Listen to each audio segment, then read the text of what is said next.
Halo semuanya, Assalamualaikum warahmatullahi wabarakatuh.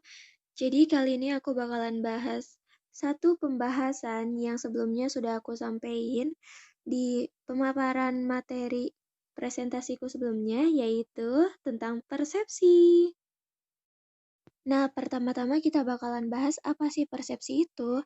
Persepsi merupakan istilah serapan dari bahasa Inggris, yaitu perception. Kata perception sendiri berasal dari bahasa Latin loh ternyata, yaitu percepto dan percipio, yang berarti pengaturan, identifikasi, dan penerjemahan dari informasi yang diterima melalui panca indera kita.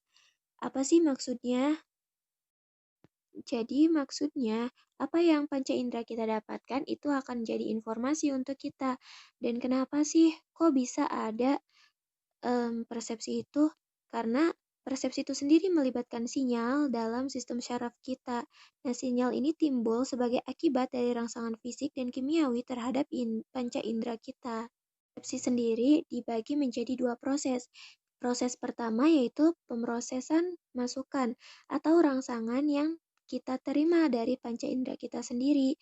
Nah, pada proses ini kita akan mengenali objek melalui bentuknya.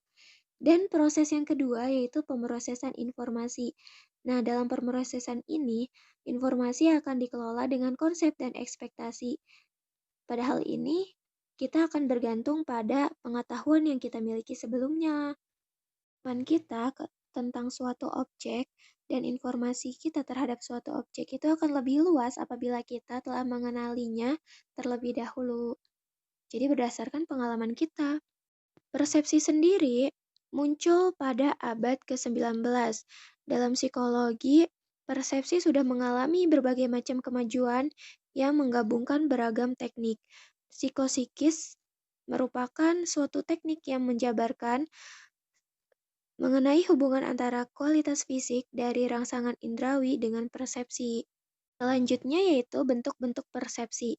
Yang pertama ada penglihatan, kedua pendengaran, ketiga sentuhan, keempat rasa, kelima sosial, keenam bicara, ketujuh wajah, dan yang kedelapan sentuhan sosial. Tapi sentuhan sosial itu yang kayak gimana sih? Sentuhan sosial merupakan persepsi yang dibentuk ketika menerima sentuhan dari individu lainnya. Jadi ketika kita bercengkerama dengan orang lain. Setelah kita tahu apa itu persepsi, bentuk-bentuk persepsi, dan kenapa persepsi itu bisa terjadi, selanjutnya ada aspek-aspek persepsi. Bimo Walegito mengemukakan 3 aspek utama persepsi, yaitu 1. Kognisi. Aspek ini menyangkut komponen pengetahuan, pandangan, pengharapan, cara berpikir atau mendapatkan pengetahuan, dan pengalaman kita sebelumnya. Yang kedua, yaitu afeksi.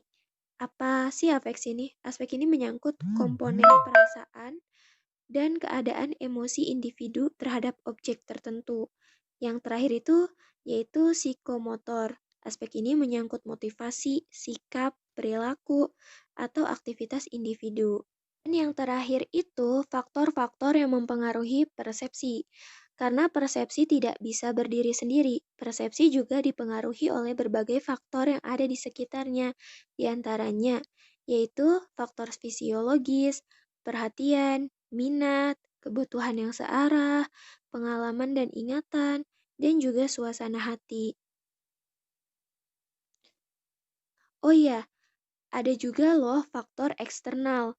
Di antaranya yaitu ukuran dan penempatan dari objek atau stimulus, warna dari objek, keunikan dan kekontrasan stimulus, intensitas dan kekuatan stimulus, dan juga motion atau gerakan. Jadi inilah pembahasan yang bisa aku sampaikan pada kalian. Mudah-mudahan dapat bermanfaat. Kurang dan lebihnya mohon maaf. Wabillahi taufiq wal hidayah. Wassalamualaikum warahmatullahi wabarakatuh. Sampai jumpa.